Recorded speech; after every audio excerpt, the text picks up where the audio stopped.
તો હવામાન વિભાગ દ્વારા રાજ્યમાં વરસાદની આગાહી કરવામાં આવી છે। દક્ષિણ ગુજરાત અને સૌરાષ્ટ્રના વિવિધ જિલ્લામાં વરસાદની શક્યતા છે। નવસારી, વલસાડ અને ડાંગ સહિતના વિસ્તારોમાં વરસાદની શક્યતા। તો 24 કલાકના આંકડા અમદાવાદમાં ગરમીનો પારો 42 ડિગ્રી સુધી પહોંચવાની શક્યતા છે। આગામી દિવસોમાં વરસાદની આગાહી છે। 7 દિવસ રાજ્યમાં વરસાદની સ્થિતિ યથાવત રહેશે। તો નૈઋત્યનું ચોમાસું બેંગ્લોર સુધી પહોંચતા હવે ચોમાસાને વેગ મળ્યો છે। 15 જૂન આસપાસ ગુજરાતમાં ચોમાસું બેસવાની પ્રબળ શક્યતાઓ માનવામાં આવી રહી છે। તો કેરળમાં ચોમાસું આવી ગયું છે। હવે વિધિવત રીતે 15 જૂને ગુજરાતમાં ચોમાસું બેસશે। હવામાન વિભાગ દ્વારા આગાહી કરવામાં આવી છે। દક્ષિણ ગુજરાત અને સૌરાષ્ટ્રના વિવિધ જિલ્લામાં વરસાદની શક્યતાઓ છે। इसके लाइट टू मॉडरेट रेन का पूर्वानुमान है, जिसमें गुजरात रीजन में और सौराष्ट्र और कच्छ में डे 1 और डे 2 में आइसोलेटेड प्लेसेस पे लाइट टू मॉडरेट रेन है। उसके बाद डे 3, डे 4 और डे 5 ड्राई वेदर प्रिवेल करेगा। फिर उसके बाद डे 6 और डे 7 में आइसोलेटेड प्लेसेस पे लाइट टू मॉडरेट रेन का पूर्वानुमान है सौराष्ट्र और कच्छ के लिए। और मैक्सिमम टेम्परेचर की बात करेंगे तो आने वाले 7 दिनों के लिए मैक्सिमम टेम्परेचर नो लार चेंज में रहेगा। और पिछले 24 घंटे में मैक्सिमम टेम्परेचर रियलाइज की बात करेंगे तो अहमदाबाद में जो मैक्सिमम टेम्परेचर रियलाइज हुआ है वो 41.3 डिग्री सेल्सियस। मानसून की जो स्थिति है वो जैसे 4 जून को केरल में ऑनसेट हो गया, उसके बाद मानसून जो अभी है वो मैंगलोर तक पहुंचा हुआ है। और जो नॉर्मल डेट है गुजरात में प्रवेश करने की वो 15 जून है। और 15 जून के आसपास ये गुजरात स्टेट में मानसून प्रवेश करने का। अहमदाबाद में बारिश की संभावना है। अहमदाबाद में आज पार्टली क्लाउडी स्काई रहेगी।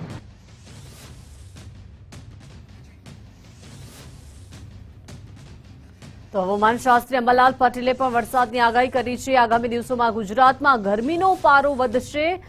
આગામી દિવસોમાં ગરમીનું પ્રમાણ વધશે। પ્રી મોન્સૂન વરસાદ ન આવતા હવે ગરમીમાં એકાએક વધારો થશે। પ્રી મોન્સૂન વરસાદ નથી આવ્યો, જેના કારણે ઉત્તર અને મધ્ય ગુજરાતમાં 43 ડિગ્રી સુધીનું તાપમાન રહેશે।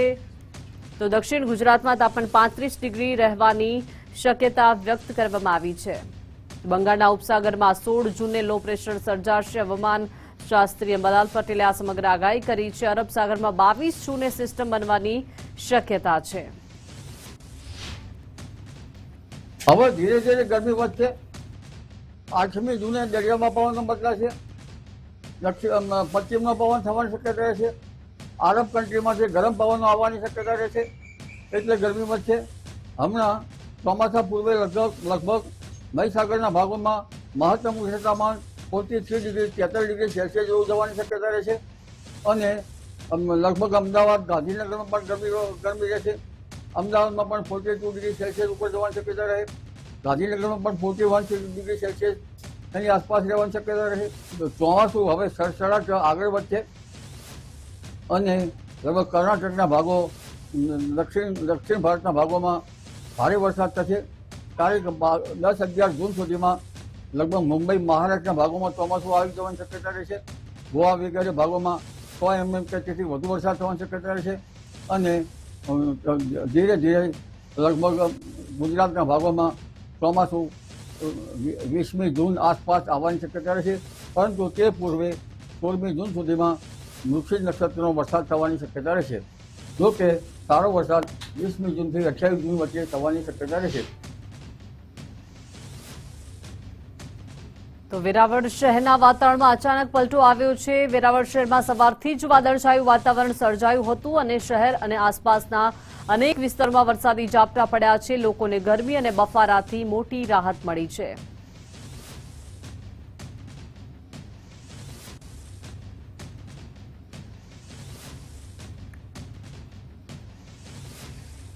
તો વેરાવળ શહેરના વાતાવરણમાં એકાએક અચાનક પલટો આવ્યો છે અને ધીમી ધારે વરસાદની શરૂઆત થઈ છે, કેમ કે વેરાવળ શહેરમાં સવારથી જ વાદળછાયું વાતાવરણ હતું અને સવારથી જ આ ધીમી ધારે વરસાદનું આગમન થયું છે। શહેર અને આસપાસના વિસ્તારમાં વરસાદી ઝાપટા પડ્યા છે। હવામાન વિભાગ દ્વારા જે રીતે આગાહી કરવામાં આવી છે, પ્રી મોન્સૂન એક્ટિવિટી નો વરસાદ હજુ નથી થયો, પરંતુ વેરાવળ આસપાસના વિસ્તારોમાં ધીમી ધારે વરસાદની શરૂઆત થઈ છે।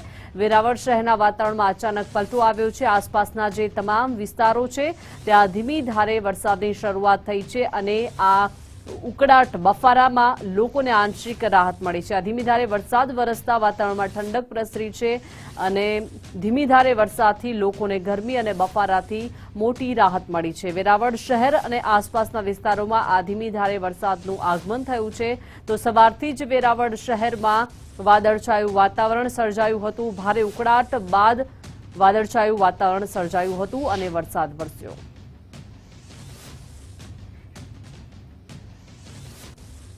તો ગુજરાતને મળ્યા છે નવા પોલીસ વડા। જીએસ મલિક બન્યા છે રાજ્યના નવા ડીજીપી। જુલાઈ 2023થી અમદાવાદના પોલીસ કમિશનર હતા। 1993 બેચના આઈપીએસ અધિકારી છે જીએસ મલિક। મૂળ હરિયાણાના રહેવાસી છે। બીએસએફ અને સીઆઈએસએફમાં પણ તેઓ સેવા આપી ચૂક્યા છે।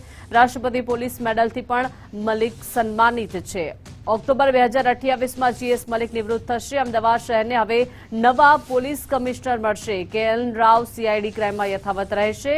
રાવ જેલ વિભાગના ડીજી તરીકે પણ કાર્યરત રહેશે।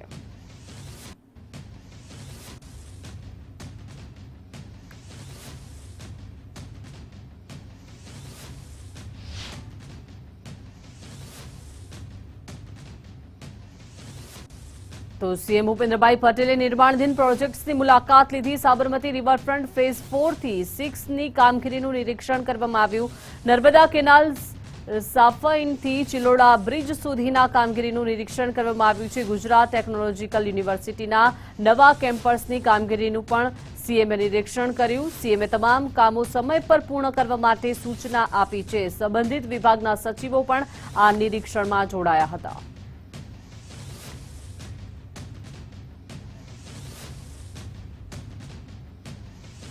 સબ સેન્ટરના બાંધકામમાં નબળી ગુણવત્તા મામલે કાર્યવાહી થઈ છે। રાજ્યના આરોગ્ય મંત્રીની એન્જિનિયર સામે મોટી કાર્યવાહી।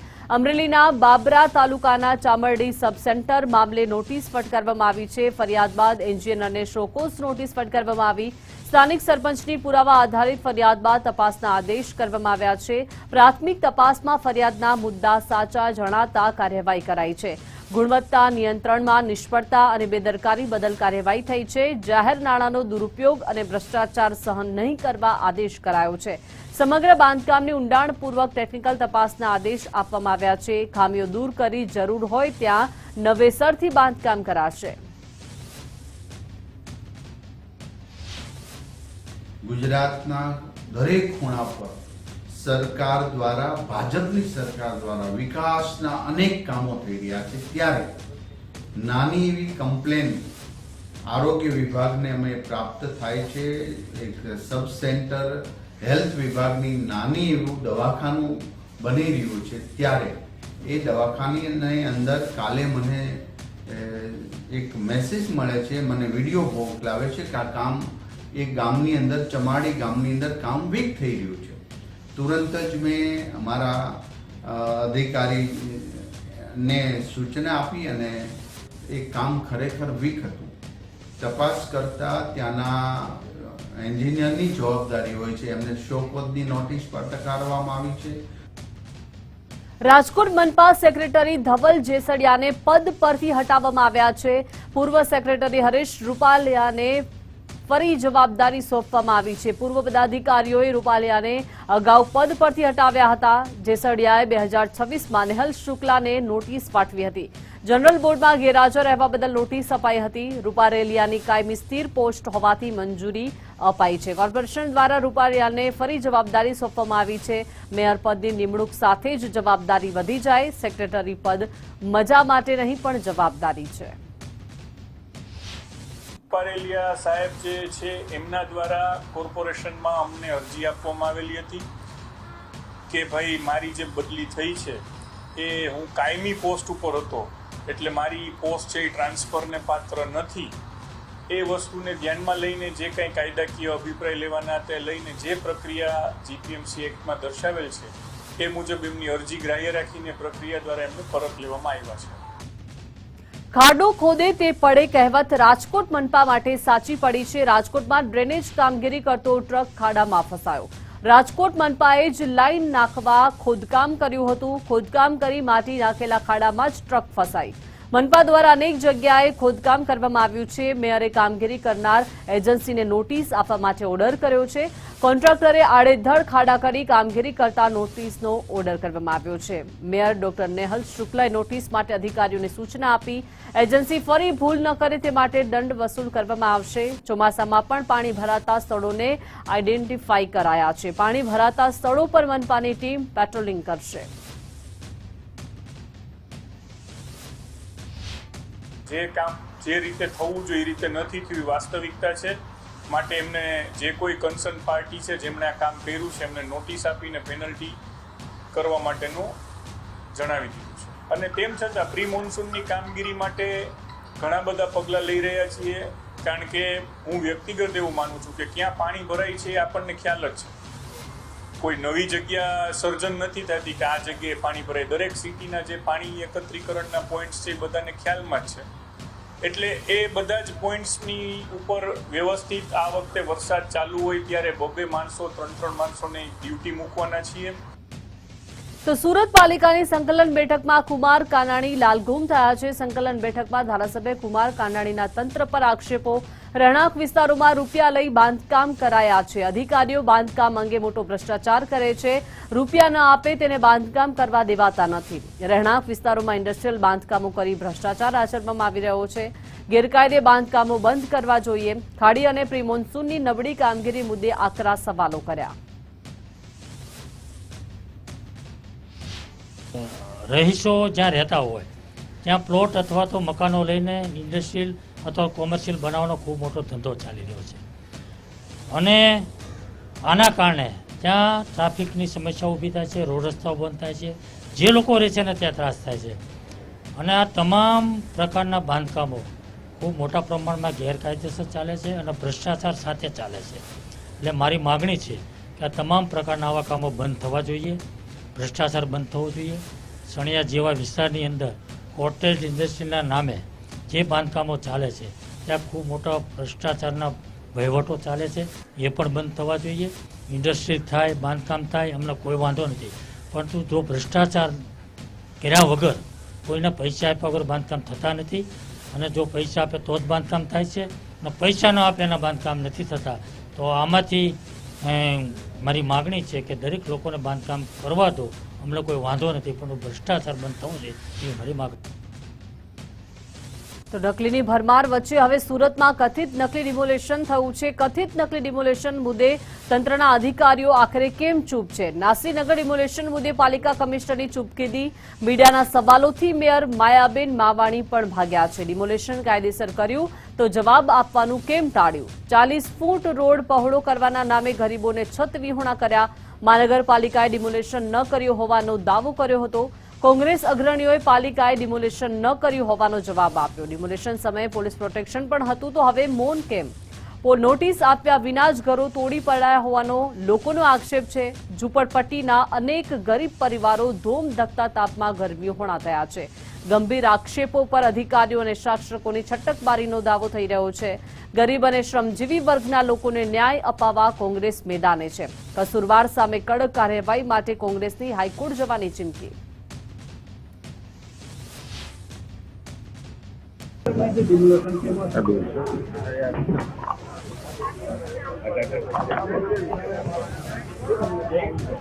એ વિષયમાં શું કહેવું?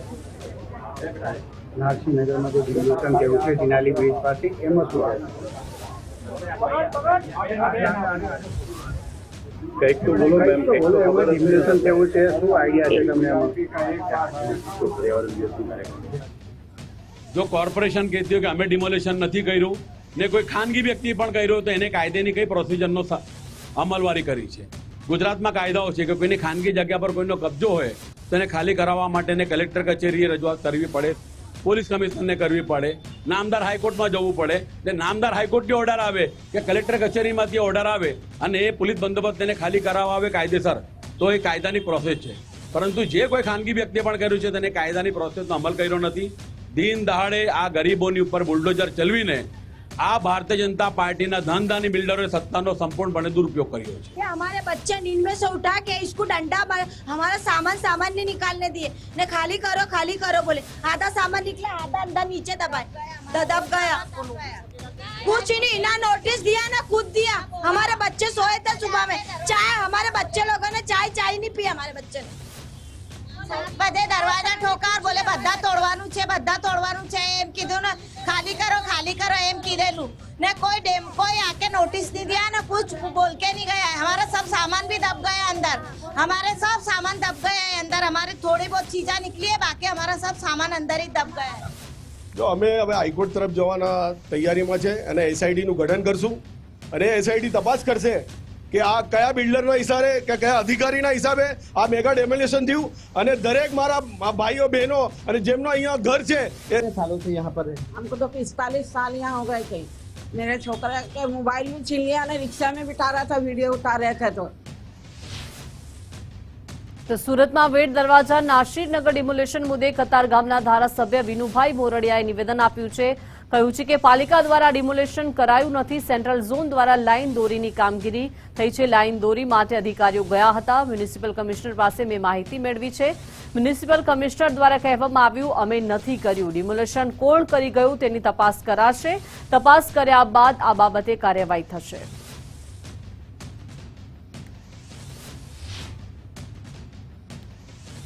કમિશનરશ્રીનું કહેવું છે કે આપણે કોઈ એમાં કામગીરી કરી નથી, ડિમોલેશન આપણે કર્યું નથી, ડિમોલેશનની કાર્યવાહી પણ આપણે કરી નથી। આ લાઇન દોરીમાં રસ્તો હતો એની માપણી માટે કોર્પોરેશનના કર્મચારીઓ ગયા હતા।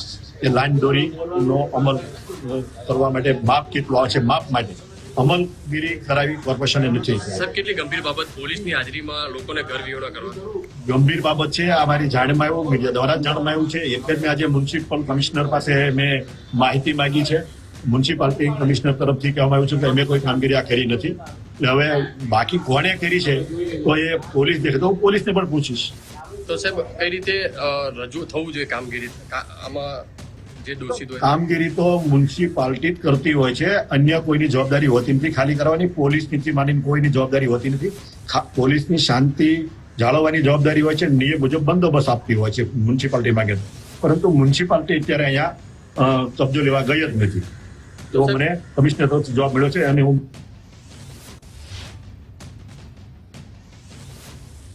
તો સુરતમાં ગુજરાત ફર્સ્ટના અહેવાલની ધારદાર અસર થઈ છે। પાલિકા સ્ટેન્ડિંગ ચેરમેન દ્વારા તપાસના આદેશ આપવામાં આવ્યા છે। ભૂતિયા ડિમોલેશન બાબતે તપાસના આદેશ આપવામાં આવ્યા છે।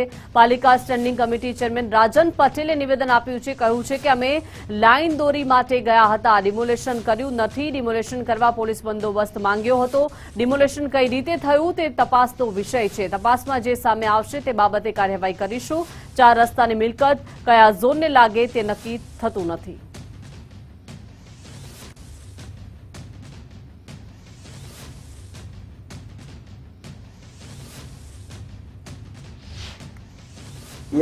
ના મિત્રો તરફથી જ આ જાણકારી મળેલી હતી કે નાસિરનગરમાં ડિમોલિશન થયું છે।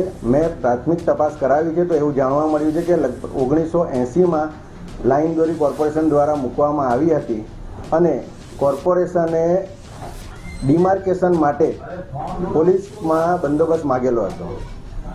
તો ડિમોલેશન કઈ રીતે થયું આખું? ડિમોલિશનમાં કોર્પોરેશનનો કોઈ રોલ જ નથી। હું એ જ કહું છું, કોર્પોરેશને ફક્ત ને ફક્ત ડિમાર્કેશન માટે કાર્યવાહી કરી છે। તો ડિમોલેશન કરી કોણ ગયું છે?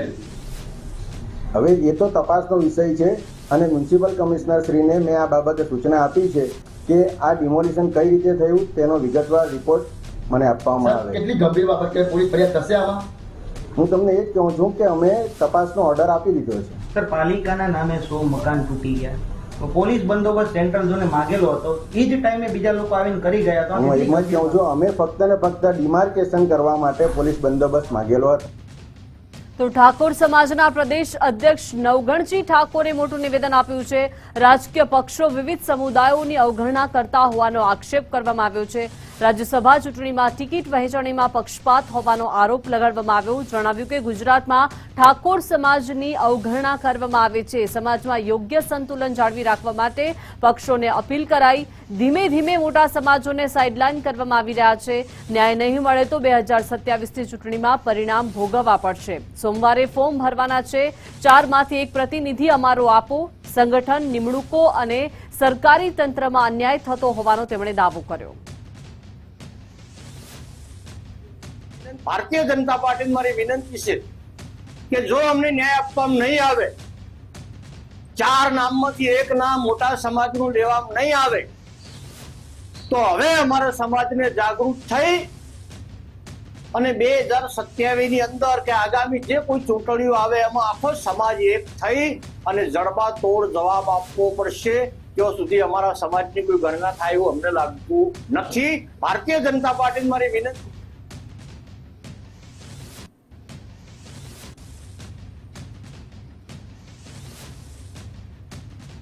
તો વલસાડના માંડવા ગામે યોજાયેલી ગ્રામ સભામાં હોબાળો થયો. સ્થાનિકે ક્વોરી અને ક્રશર પ્લાન્ટ બંધ કરવા રજૂઆત કરી હતી. સરપંચે ઉશ્કેરાઈ અપશબ્દો બોલતા સભામાં હોબાળો થયો.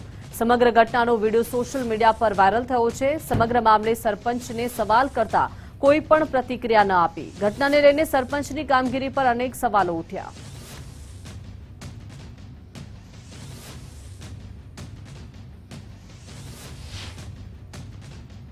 મેં ક્રશર પ્લાન્ટ બંધ કરવા બાબતે રજૂઆત કરતા ગ્રામના સરપંચ આવેશમાં આવી તે મારા સાથે અભદ્ર વર્તન કરી ગાળ બોલી મને નીચે દેખાડવાનો પ્રયત્ન કર્યો હતો. સરપંચ એ પણ ભૂલ્યો કે ગ્રામ સભાની અંદર મહિલા પણ હાજર હતી, પરંતુ સરપંચ પોતાનો પાવર બતાવવા માટે ગાળો આપી અમને અપમાનિત કર્યા છે. જે બાબત હું મીડિયા માધ્યમથી વલસાડ જિલ્લા કલેક્ટર અને ડીડીઓ સાહેબને અપીલ કરું છું કે આવા સરપંચ સામે કાયદેસરની કાર્યવાહી કરી એમને સરપંચ પદથી સસ્પેન્ડ કરવામાં આવે તેવી અમને ગામ લોકો માંગ કરીએ છીએ.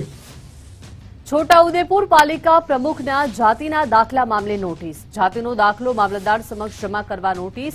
અગાઉ 2 વખત લેખિત જાણ કરી હોવા છતાં જમા ન કરાવ્યો. મામલતદાર કચેરીના નોટિસ બોર્ડ અને ઘર પર નોટિસ ચોંટાડી 1 દિવસમાં જાતિનો દાખલો જમા કરવા માટે નોટિસ લગાવી. જમા ન કરાવે તો દાખલો રદબાતલ કરવાની પણ નોટિસ આપી છે. મંજુલાબેન કોળી જે પ્રમુખ છે નગરપાલિકા છોટાઉદેપુરના વિશ્લેષણ સમિતિ વડોદરા દ્વારા એમનું જાતિ પ્રમાણપત્ર રદ કરવામાં આવેલ છે અને એમના હુકમ મુજબ અત્રેથી એમના બંને જાતિ પ્રમાણપત્ર મેળવીને એમના પર રદનો સિક્કો મારી અને એનો અહેવાલ મોકલી આપવા જણાવેલ હતું. અત્રેથી મંજુલાબેનને 2 વખત નોટિસ આપણે ઇસ્યુ કરી છે, છતાં એમના પ્રમાણપત્રો અત્રે જમા થયા નથી. એટલે આજે ફાઇનલ નોટિસ આપણે ઇસ્યુ કરી છે અને અત્રેના તેમજ નગરપાલિકાને આ નોટિસ બોર્ડ પર એની પ્રસિદ્ધિ કરવામાં આવી છે. નમસ્કાર, સ્વાગત છે આપનું બુલેટ બ્રેકિંગમાં. હું છું આપની સાથે ભાવિકા. મહત્વપૂર્ણ સમાચાર. વડાપ્રધાન મોદી સરકારના શાસનના 12 વર્ષ પૂર્ણ થતા ઉજવણી કરાશે. જામનગર જિલ્લામાં 5 થી 21 જૂન દરમિયાન વિવિધ મહોત્સવ યોજાશે. પ્રગતિ પથ યાત્રા, જનકલ્યાણ શિબિર અને સંકલ્પ સંમેલનની તૈયારીઓ. 8 થી 14 જૂન દરમિયાન 13 ઉત્કૃષ્ટ સ્થળોએ 2 તબક્કામાં પ્રગતિ પથ યાત્રા, ખીજડીયા પક્ષી અભયારણ્ય, લાખોટા લેકની મુલાકાત લેવામાં આવશે. ભૂચર મોરી જેવા ઐતિહાસિક અને મહત્વના સ્થળોની પણ મુલાકાત લેવાશે. સરકારી યોજનાઓનો લાભ પ્રજા સુધી પહોંચાડવા ખાસ શિબિરો યોજાશે. આયુષ્યમાન ભારત અને પીએમ સૂર્યઘર સહિત 12 યોજનાઓ પર ધ્યાન અપાશે. સૌપ્રથમ પ્રગતિ પથ યાત્રા જે 8 થી 14 જૂન દરમિયાન 2 તબક્કામાં આયોજન કરવામાં આવેલું છે. આ યાત્રા દરમિયાન જામનગર જિલ્લાના મહત્વના સ્થળો જે છેલ્લા 12 વર્ષમાં સરકાર અને અન્ય સહાયથી વિકસાવવામાં આવેલા છે તેની મુલાકાત કરવામાં આવશે. 1 દિવસ 9 જૂનના રોજ જિલ્લાના માનનીય સાંસદ સભ્યશ્રીઓ, માનનીય ધારાસભ્યશ્રીઓ, જિલ્લા પંચાયતના પ્રમુખશ્રી, મેયરશ્રી, કારોબારી ચેરમેનશ્રીઓ, અધિકારીશ્રીઓ અને અન્ય પદાધિકારીઓ તેઓ આ બધા સ્થળોની મુલાકાત લેશે. મોન્સૂનની પૂર્વ તૈયારીને લઈને વડોદરામાં સંયુક્ત વર્કશોપ. વડોદરા શહેર પોલીસ, એનડીઆરએફ અને એસડીઆરએફની ઉપસ્થિતિ. ફાયર વિભાગ, સિવિલ ડિફેન્સ અને હોમગાર્ડ પણ જોડાયા. પોલીસ મુખ્ય મથક પ્રતાપનગર ખાતે કરાયું આયોજન. ટ્રાફિક જવાનોને ડિઝાસ્ટર મેનેજમેન્ટ અંગે માર્ગદર્શન અપાયું. વરસાદી આપત્તિ સમયે અસરકારક કામગીરી પર ભાર મુકાયો. વિવિધ વિભાગોની વચ્ચે સંકલન મજબૂત બનાવવા ચર્ચા કરાઈ. ચોમાસામાં નાગરિકોની સુરક્ષા માટે તૈયારીની સમીક્ષા કરાઈ.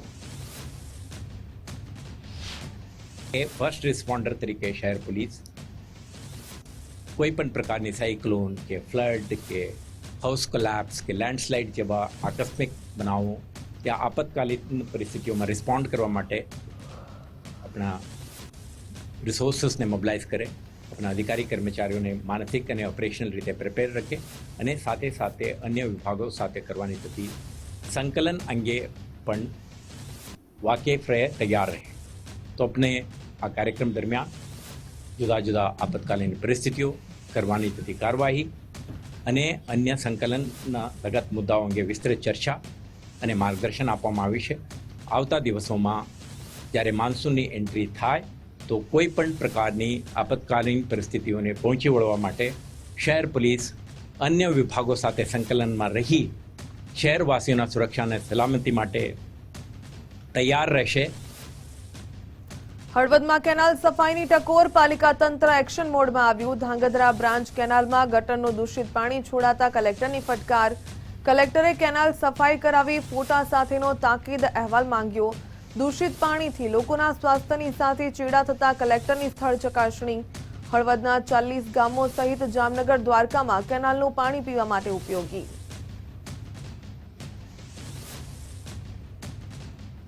ડીસાના કંસારી ટોલનાકા પાસેથી એમડી ડ્રગ્સ ઝડપાયું. એમડી ડ્રગ્સ સહિત 5 લાખથી વધુનો મુદ્દામાલ જપ્ત કરાયો. એસઓજીએ જોગેશ ઠાકોર અને સાહિલ સોલંકીની અટકાયત કરી. પોલીસ દ્વારા સમગ્ર મામલે વધુ કાર્યવાહી હાથ ધરાઈ.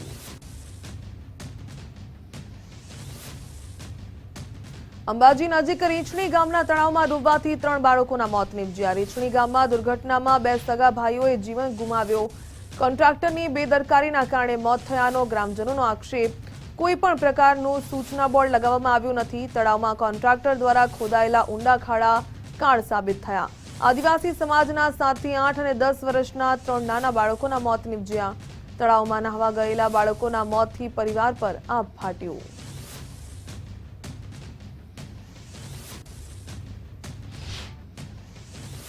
માનસા ગ્રુપ ગ્રામ પંચાયતના રીંછડી ગામે 3 બાળકોનું રીંછડી તળાવના અંદર નાહવા જવાથી મૃત્યુ પામેલ છે. જે અમને 4 અને 10ના સમયે સ્થળ સ્થિતિ ઉપર આવી અને જોવાથી 3 બાળકોનું મૃત્યુ પામેલ છે. 3 બાળકોને સહી સલામત બહાર નીકાળેલ છે. બાળકો ગામ લોકોના જણાવ્યા અનુસાર 3 બાળકો નાહવા ગયેલા હતા તો એમનું મૃત્યુ પામ્યું છે. અમારી માંગ એવી છે સાહેબ કે આ જે ડેમનું વિકાસનું કામ સરકારશ્રીએ ચાલુ કર્યું બરાબર છે, મને કોઈ એમાં અંતરાજ નથી, પણ કોન્ટ્રાક્ટની થોડી બેદરકારી છે કે કંઈ બોર્ડ માર્યું છે ચારો તરફ અને જીસીબીથી તળાવ ઊંડો કર્યો છે. એમાં કેટલું પાણી છે, કેટલું શું નથી એ અમારા ગામ લોકોને વડીલોને ખબર નથી. અને અજાણથી આ છોકરા 3 માસૂમ બાળકો આવી ગયા અને ડૂબીને મરી ગયા છે. એટલે આ બેદરકારી થોડી કોન્ટ્રાક્ટરની છે. અમારા સરકારને કોઈ કશું કહેવાનું નહીં, પણ સરકાર શ્રીને અમારે નમ્ર વિનંતી છે કે આ લોકોને જે સહાય મળતી હોય જે તો મદદ કરો ગરીબ લોકો, બીજું તો શું કહીએ. તળાવમાં બનાવ બન્યો છે તે નહીં, અમારી સહાય જોઈએ. તમારે શું લાગે છે કોઈ એ મારો પોતાનો ભાઈ છે, મારાથી સૌથી છેલ્લો. એ મારા મામાના છોકરા છે બી. સરકાર પાસે શું માંગ કરે? સરકાર પાસે અમે સહાય નહીં માંગતા છીએ. બોરસદની વિધિ મેઘાનો મૃતદેહ આજે ભારત લવાશે. કેનેડામાં હત્યાના 21 દિવસ બાદ મૃતદેહને લવાશે. સાંસદ મિતેશ પટેલના પ્રયાસોથી મૃતદેહ લાવવામાં સફળતા. આજે મોડી રાત્રે અમદાવાદ એરપોર્ટ પર મૃતદેહ પહોંચશે. જરૂરી કાનૂની પ્રક્રિયાઓ પૂર્ણ કર્યા બાદ પરિવારને સોંપાશે. આવતીકાલે બોરસદ ખાતેથી નીકળશે વિધિની અંતિમ યાત્રા.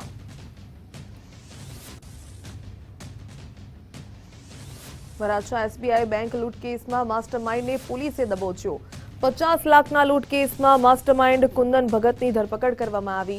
બિહારની પટના જેલમાંથી ટ્રાન્સફર વોરંટ આના આધારે કબજો મેળવ્યો. એનઆઈએ કોર્ટની લીલી ઝંડી બાદ સુરત પોલીસને સોંપાઈ કસ્ટડી. બેંકમાંથી માત્ર રોકડા નહીં, સોના હીરા લૂંટવાનું પણ ષડયંત્ર હતું.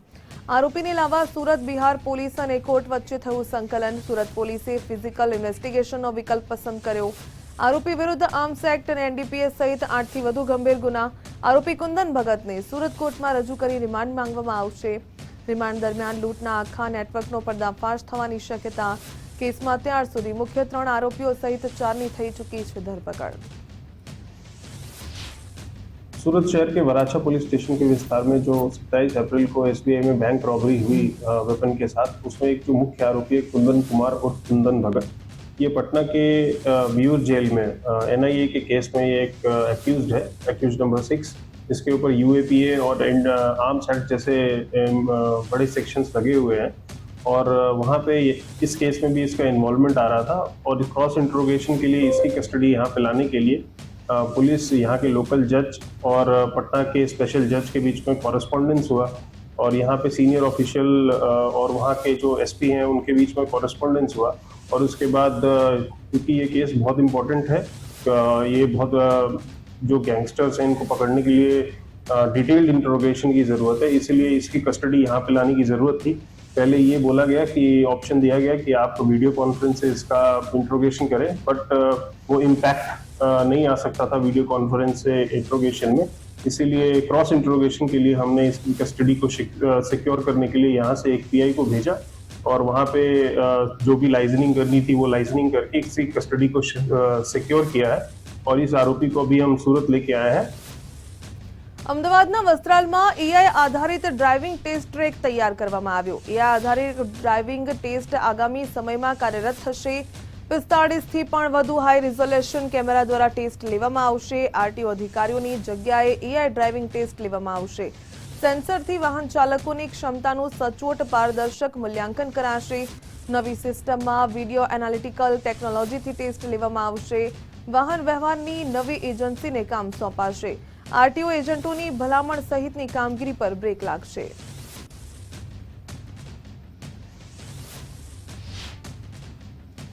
અમદાવાદ વસ્ત્રાલ આરટીઓ ખાતે સોમવારથી એક મંજૂરી મળવાની છે. એઆઈ આધારિત જે લાયસન્સ છે તે એઆઈ આધારિત હવે પ્રક્રિયા થશે ને જેનો ટ્રેક તૈયાર કરી દેવામાં આવ્યો છે. મહત્વની વાત છે કે એઆઈ આધારિત આ જે લાયસન્સ ટેસ્ટ જે કરવાનો હોય છે તેને લઈને ટ્રેક બનાવવામાં આવે છે અને સાથે સાથે ખાસ જે આધારિત જે છે અત્યાધુનિક ડ્રાઇવિંગ ટેસ્ટ ટ્રેક કાર્યરત કરવામાં આવ્યા છે તેમાં સિસ્ટમમાં માનવીય હસ્તક્ષેપ વગર 45 જેટલા હાઈ રિઝોલ્યુશન કેમેરા અને સેન્સર દ્વારા ડ્રાઇવિંગની ટેસ્ટનું મૂલ્યાંકન કરવામાં આવશે.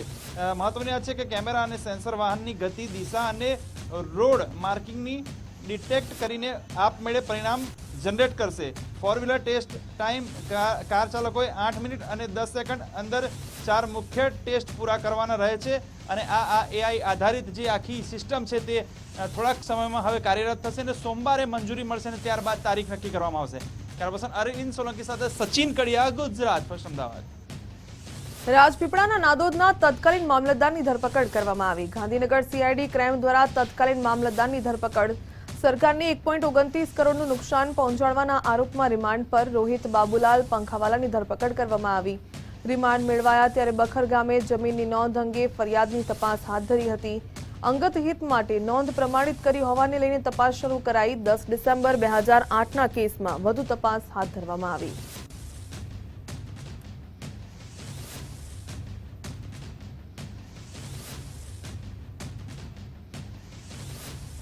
ભુજની જીકે અને મેન્ટલ હોસ્પિટલમાં ₹176 કરોડનો ગેરવહીવટ. ખોટા ખાતા ખોલાવી સરકારી યોજનાનો લાભ લીધો હોવાના આક્ષેપ. સરકારી યોજનાના નાણાં ચાઉ કરવાની ફરિયાદ નોંધાઈ. 2 કર્મચારી સહિતના જવાબદારોની સામે ફરિયાદ દાખલ. વર્ષ 2011થી 2021 દરમિયાન ગેરરીતિ આચર્યા હોવાની આશંકા. આંતરિક ઓડિટ દરમિયાન નાણાકીય ગેરરીતિઓ પ્રકાશમાં આવી. તપાસમાં ઓનલાઈન પેમેન્ટ અને બેંક ખાતાની વિગતો પણ ચકાસવામાં આવી.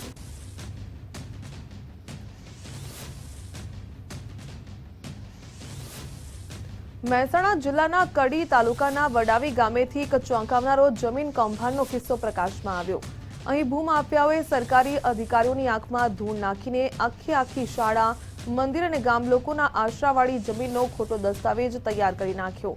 તરસનિયા સીમ વિસ્તારમાં આવેલી સર્વે નંબર 333 અને 1978 વાળી આ જમીન પર વર્ષોથી પ્રાથમિક શાળા, આંગણવાડી, નીલકંઠ મહાદેવનું મંદિર અને અનેક મકાનો આવેલા છે. તેમ છતાં જમીનના માલિકો અને ખરીદનારે ભેગા મળીને દસ્તાવેજમાં જમીન પર શાળા કે મંદિર હોવાની હકીકત છુપાવી માત્ર ખેતીની ખુલ્લી જમીન બતાવી રજીસ્ટ્રેશન કરાવી દીધું હતું। જ્યારે આ શાળાના આચાર્ય અને તલાટીએ તપાસ કરી ત્યારે સમગ્ર કૌભાંડનો પર્દાફાશ થયો હતો। આ ગંભીર બાબતને ધ્યાને લઈ કડીના સબ રજિસ્ટ્રાર જ્યોત્સનાબેન પટેલે બાવલુ પોલીસ સ્ટેશનમાં 14 આરોપીઓ વિરુદ્ધ લેખિત ફરિયાદ નોંધાવી। પોલીસે નોંધણી અધિનિયમ અને ભારતીય નાગરિક સુરક્ષા સંહિતાની વિવિધ કલમો હેઠળ ગુનો નોંધી આરોપીઓની ધરપકડના ચક્રો ગતિમાન કર્યા છે। આ મામલે સબ રજિસ્ટ્રાર કચેરીની કોઈ સંડોવણી છે કે કેમ તે અંગે પણ ઊંડાણપૂર્વક તપાસ કરવામાં આવી રહી છે। 10/12/2025ના દસ્તાવેજ નંબર 19753 અને 19759ની અંદર મૂળ જગ્યાની જગ્યાએ અન્ય જગ્યાના ફોટોગ્રાફ દર્શાવી વેચાણ આપનાર તેમજ વેચાણ લેનારોએ ફોટો દસ્તાવેજ બતાવી ખોટી હકીકત સબ રજિસ્ટ્રાર સમક્ષ જણાવેલી હતી। જેના અનુસંધાને સબ રજિસ્ટ્રાર દ્વારા તપાસ કરી ફરિયાદ કરતા ફરિયાદ નોંધવામાં આવેલી છે અને નોંધણી અધિનિયમ 1908ની કલમ 82 તેમજ BNSSની કલમ 212, 336, 237 અને 340 હેઠળ ગુનો નોંધવામાં આવેલો છે અને આગળની તપાસ બાવલુ પીઆઈ નાઓ ચલાવી। ખેડાના મહેજમાં જમીન વેચાણનો વિવાદ સામે આવ્યો। કોર્ટ કેસ હોવા છતાં ખોટા ફોટા રજૂ કરી દસ્તાવેજ કર્યાનો આક્ષેપ। અરજદારે પ્રાંત અધિકારીને લેખિતમાં ગંભીર રજૂઆત કરી। દસ્તાવેજમાં ખોટા જીપીએસ લોકેશન દર્શાવ્યા હોવાનો મોટો આક્ષેપ। સબ રજિસ્ટ્રારની કામગીરી સામે પણ ઉઠ્યા અનેક સવાલો। બ્લોક નંબર 526ની જમીન મામલે તપાસની માંગ। ન્યાય નહીં મળે તો ગાંધીનગર સુધી જવાની ચીમકી ઉચ્ચારી। જમીન કૌભાંડના મામલે તંત્ર દ્વારા તપાસ હાથ ધરવામાં આવી। દેખાઈ રહ્યું છે કે કોર્ટ મેટરો ચાલતી હોય અને તેમને આર્થિક લાભ એટલો મોટો મળેલો હોય તેમણે ફાંસ એ એન્ટરીઓ પ્રમાણિત કરેલી અને તેને મંજૂર કરી। તેમાં મારો વિરોધ મેં પ્રાંત સાહેબને દર્શાવેલો। આશરે લગભગ 5-7 કરોડની જગ્યા છે અને આમાં CDR અધિકારીઓનું અને CCTV બહાર નીકળશે તો આ ભ્રષ્ટાચારમાં કેટલા લોકો સંકળાયેલા છે એ ઉજાગર થશે। જૂના ડીસા ગ્રામ પંચાયતની સામે ભ્રષ્ટાચારના આક્ષેપ। ગ્રામ પંચાયત કચેરીની બહાર યુવાનો ભૂખ હડતાલ પર બેઠા। ગટર, રોડ, રસ્તા સહિતના વિકાસ કામોમાં ગેરરીતિના આક્ષેપ। છેલ્લા 15 વર્ષમાં થયેલા વિકાસ કામોનો હિસાબ જાહેર કરવા માંગ કરાઈ। ગ્રાન્ટ કાગળ પર ખર્ચાઈ પરંતુ સ્થળ પર કામ ન થયાનો આક્ષેપ। વિકાસ કામોની તપાસ કરી જવાબદારોની સામે કાર્યવાહી કરવા માંગ। માંગણીઓ નહીં સંતોષાય ત્યાં સુધી ધરણા ચાલુ રાખવાની ચીમકી। છેલ્લા 15 વર્ષનું અમારે ગામનો જે સરકારી ગ્રાન્ટો આવી છે તે ફક્ત અમને શંકા છે કે કાગળ ઉપર બતાવવામાં આવી છે, સ્થળ ઉપર કશું કોઈ ગ્રાન્ટ વાપરવામાં આવી નથી। અમારી મુખ્ય માંગ એક જ છે કે અધિકારી વહીવટીતંત્ર બનાસકાંઠા આવી અને જે અમારી જે આ પારદર્શક વહીવટ બતાવે લોકોને અને એનો હિસાબ આપે અમને। જ્યાં સુધી અમારી માંગ નહીં સંતોષાય ત્યાં સુધી અમે અહીંયા અડગ રહીશું। તો હજી તો ગટર, રોડ, રસ્તા, પાણી તમામ વસ્તુમાં અમને જાણવા અમારી શંકા છે ત્યાં સુધી 12 થી 15 કરોડ રૂપિયાનું ભ્રષ્ટાચાર કે અમારે જૂના ડીસામાં છેલ્લા 15 વર્ષથી જે પણ કામ થયા છે એ ફક્ત કાગળ ઉપર જ થયા છે, કોઈ જગ્યા ઉપર કામ થયા નથી।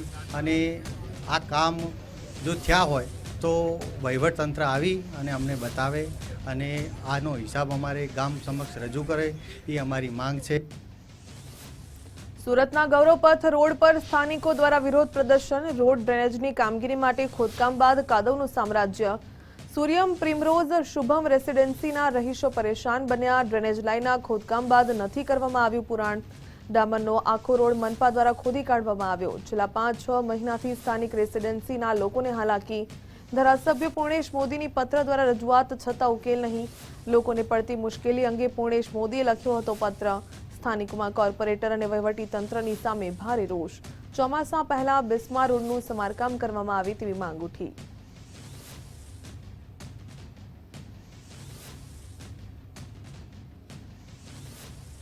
વડોદરાની માંજલપુર મામલતદાર કચેરીએ અરજદારોમાં ભારે રોષ જોવા મળ્યો। કચેરીમાં સ્ટાફ સમયસર નહીં આવતા અરજદારો અટવાયા। જનસેવા કેન્દ્રમાં અસહ્ય ગરમીથી યુવતી ચક્કર ખાઈ ઢળી પડી। સર્વર ઠપ થતાં અરજદારોએ કચેરીમાં ભારે હોબાળો મચાવ્યો। છેલ્લા 3 દિવસથી અરજદારો કામ માટે ખાઈ રહ્યા છે ધક્કા। ઓફિસમાં કર્મચારી ન હોવા છતાં એસી પંખા ચાલુ હોવાનો આક્ષેપ.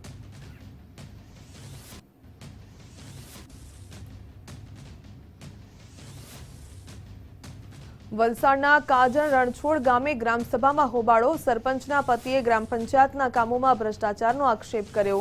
ગ્રામજનોએ સરપંચ પતિની ધોલાઈ કરી, ખુરશી ઉછાળીને છૂટા હાથની મારામારી પણ કરી. સમગ્ર ઘટનાનો વિડીયો સોશિયલ મીડિયા પર વાયરલ થઈ રહ્યો છે. સમગ્ર મામલે પોલીસ ફરિયાદ કરવાની પણ તજવીજ હાથ ધરાઈ. મહીસાગરના સંતરામપુરના બટકવાડા ગ્રામ પંચાયતમાં હોબાળો. બટકવાડા ગ્રામ પંચાયતની ચાલુ સભામાં લાફાવાડી થઈ. પૂર્વ ડેપ્યુટી સરપંચ અને સભ્ય ગ્રામજનની સાથે પણ ઉગ્ર બોલાચાલી. વ્યક્તિ વિકાસના કામોને લઈ બોલાચાલી થતા સભ્યને ઝીંક્યા લાફા. લાફાવાડીને લઈને બટકવાડા ગ્રામ પંચાયતની સભા બરખાસ્ત કરાઈ. સભ્ય બહાર નીકળી ડંડો હાથમાં લઈ વ્યક્તિને મારવા દોડ્યા. સભ્ય સુરપાલ તાવિયાડ અને નરેશ તાવિયાડની સાથે લાફાવાડી થઈ હતી. સુરપાલ તાવિયાડની સંતરામપુર પોલીસ સ્ટેશન મથકમાં લેખિત અરજી.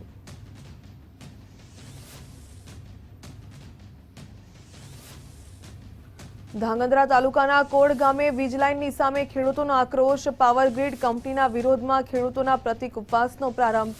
પ્રતિક ઉપવાસ દરમિયાન ખેડૂત ભૂપાભાઈ ચિત્રાની તબિયત લથડી. તબિયત લથડતા સારવાર અર્થે હોસ્પિટલ ખસેડવામાં આવ્યા. છેલ્લા 15 દિવસથી ખેડૂતો વીજલાઇન કામગીરીનો કરી રહ્યા છે વિરોધ.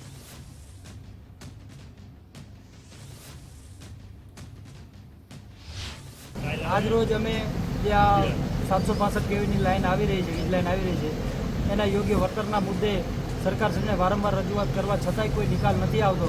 ત્યારે અમે પ્રતિક ઉપવાસ ઉપર બેઠા હતા. તે દરમિયાન વયોવૃદ્ધ અમારા કિસાન શ્રી ભોગાભાઈ ડાયાભાઈ ચિત્રા, જે 70 વર્ષની ઉંમર ધરાવે છે અને આ તડકા અને સવારના પાણી અને અનાજ વગર બેઠા હતા, જેથી એમની તબિયત લથડતા એમને તાત્કાલિક 108ના મારફતે સરકારી દવાખાને ધ્રાંગધ્રા ખસેડવામાં આવ્યા છે. ત્યાં તેમની હાલત ખૂબ જ નાજુક હોય એવું સંભળાઈ રહ્યું છે. તો સરકારશ્રીને અમે કહીએ છીએ કે હજી તમે આ ત્યાં શું કરશો, અમારું કેમ માંગ તમે સાંભળતા નથી, અને હજી પણ જો સરકાર અમારી માંગ નહીં સાંભળે તો અમે અનશન ઉપર બેસવું. મોરબીના જેતપર ગામે ખેડૂત અને પોલીસની વચ્ચે ઘર્ષણ. ખાનગી કંપનીની વીજ લાઇનના વળતર મુદ્દે વિવાદ. ખેડૂતો દ્વારા કંપનીના કામમાં અવરોધ ઉભો કરાયો. અધિકારીઓ સાથે વાતચીત છતાં મામલો થાળે પડ્યો નહીં. ત્યારે વિરોધ કરી રહેલા સ્ત્રી પુરુષ ખેડૂતોને પોલીસે ડિટેન કર્યા. ઘણા દિવસોથી ચાલી રહેલા વિવાદમાં પોલીસ એક્શનમાં આવી ખેતરમાં વિરોધ કરી રહેલા અનેક ખેડૂતોની અટકાયત કરવામાં આવી.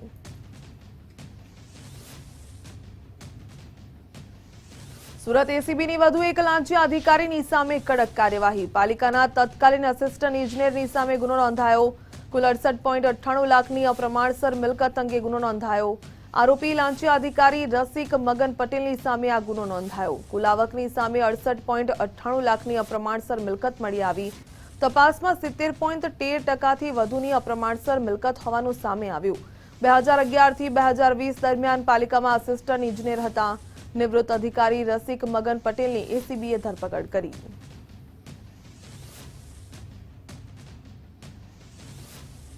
અમદાવાદના આશારામ આશ્રમની પાસે મેગા ડિમોલેશન હાથ ધરવામાં આવ્યું. ડિમોલેશન પહેલા પોલીસ અને સ્થાનિકોની વચ્ચે ઘર્ષણ થયું. ડિમોલેશનનો વિરોધ કરી રહેલા સ્થાનિકોની અટકાયત કરવામાં આવી. બબાલની વચ્ચે પણ શરૂ કરવામાં આવી ડિમોલેશનની કામગીરી. 50 વારથી વધુ જમીન પરના દબાણો દૂર કરવા માટે કાર્યવાહી કરાઈ. હાઈકોર્ટના આદેશ અનુસાર આ કાર્યવાહી હાથ ધરવામાં આવી.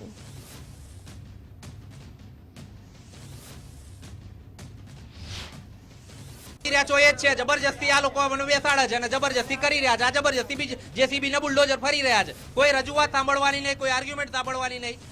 કંઈક તો હોય માનવતાની દ્રષ્ટિએ, કંઈક તો વસ્તુ હશે ને. તમે ફ્લેટ લઈને નીકળો, અમે તમને ફ્લેટ આપીએ છીએ. આ અનેક વાર કીધું છે. અમારા ફ્લેટ શું કરવા લેવા? અમારી જમીન છે, અમે શું કરવા ફ્લેટ લઈએ? એવી ને એટલા માટે જ આ બધી માથાકૂટ છે. અરે અમે લોકો ગરીબ માણસો છે, અમારું તો વિચાર કરો. ખાલી બસ પોલીસ શું કરો ઉતારે ખબર છે કે જો કોઈ વિરોધ કરે ને એટલે પકડીને બેહાડી દો. અને એએમસી વાળા એમની મનમાની ચલાવે, એમનો ભ્રષ્ટાચાર કરે. ત્યાં કોઈ નહીં બોલતું. કેમ નહીં બોલતું? કે એએમસી વાળા સાલા એટલા ભ્રષ્ટ છે ને, એએમસી વાળા ઉપર જો દરોડા પડે ને તો એએમસી વાળાના કદી કરોડો રૂપિયા નીકળે. શરમ કરો હવે તો. અરે અમારા ઘર તૂટી ગયા, અમે ગરીબ માણસો છીએ, ક્યાં જઈએ? જો શહેર ખાલી થાય તો ગામમાં જાય, ગામ ખાલી થાય તો ક્યાં જઈએ અમે? હું અહીંયા 20 વર્ષથી આ અમારું ઘર છે. હું અહીંયા નાનપણથી અહીંયા મોટી થઈ છું. અમારી કેટલી લાગણીઓ જોડાઈ છે આ ઘર સાથે, ને સરકાર કેમ આવું કરી રહી છે એ જ ખબર નથી પડી રહી. અમે ક્યાં જઈશું? અમારો બધો સામાન બહાર પડશે, ક્યાંય ભાડે ઘર નથી મળતા અમને. શું કરીએ કઈ ખબર નહીં પડતી અમને. અમદાવાદમાં શિવનગરમાં ડિમોલેશનને લઈને મોટી બબાલ થઈ. ડિમોલેશનના વિરોધમાં મહિલાનો ફિનાઇલ પીને આપઘાતનો પ્રયાસ. મહિલાને જો કે તાત્કાલિક હોસ્પિટલ લઈ જવામાં આવી. મહિલાએ ફિનાઇલ પીને આપઘાતનો પ્રયાસ કર્યો હતો ડિમોલેશનના વિરોધમાં.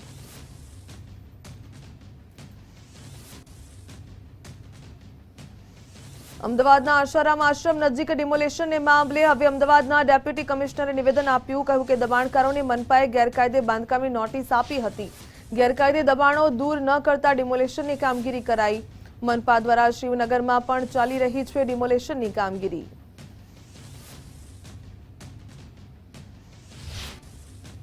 તેમને 37.5 ચોરસ મીટર જેટલી જગ્યામાં બાંધકામ કરવાની છૂટ હતી. ત્યારબાદ અમદાવાદ મ્યુનિસિપલ કોર્પોરેશન દ્વારા તેમના દ્વારા 50 ચોરસ મીટરથી પણ વધારે વિસ્તારમાં ગેરકાયદેસર બાંધકામ કરવામાં આવેલ હોવાથી તેઓને જીપીએમસી એક્ટની હેઠળ નોટિસ આપવામાં આવેલી. આ નોટિસની સામે તેઓ નામદાર ગુજરાત હાઈકોર્ટમાં ગયેલ. નામદાર ગુજરાત હાઈકોર્ટે તેમની રજૂઆતને અગ્રાહ્ય રાખીને એવો આદેશ કર્યો કે અમદાવાદ મ્યુનિસિપલ કોર્પોરેશન 50 ચોરસ મીટર કરતા જેટલું વધારાનું ગેરકાયદેસર બાંધકામ હશે એને દૂર કરી શકશે. તો આ નામદાર કોર્ટના ચુકાદાને ધ્યાનમાં લઈ અને તેઓને અત્રેથી જણાવવામાં આવેલ તે અંતર્ગત 50 ચોરસ મીટર કરતા વધુ ગેરકાયદેસરનું બાંધકામ દૂર કરવાની કાર્યવાહી અત્યારે ચાલુ છે. ગાંધીનગરના કલોલના જેટલજ ગામે લવ જેહાદનો મામલો સામે આવ્યો. વિધર્મી યુવક અને હિન્દુ યુવતીને સાથે જ પોલીસ સ્ટેશન લઈ જવાયા. પોલીસે યુવતીનું નિવેદન લેવાની કામગીરી શરૂ કરી. સમગ્ર મામલે કલોલના ડેપ્યુટી ડીવાયએસપી RM સરાડીનું નિવેદન પણ સામે આવ્યું છે. ગત તારીખ 2 જૂનના રોજ યુવતી પોતાના ઘરેથી ગુમ થઈ હતી. યુવતી ગામના જ યુવક સાથે ભાગી ગઈ હતી અને પરત લવાયા. યુવતી ગુમ થઈ હોવાની અરજીના આધારે શોધખોળ કરાઈ તો યુવતીના નિવેદનને આધારે પોલીસ દ્વારા કાર્યવાહી કરાશે. અનિચ્છનીય ઘટના ન બને તે માટે પોલીસ બંદોબસ્ત ગોઠવાયો.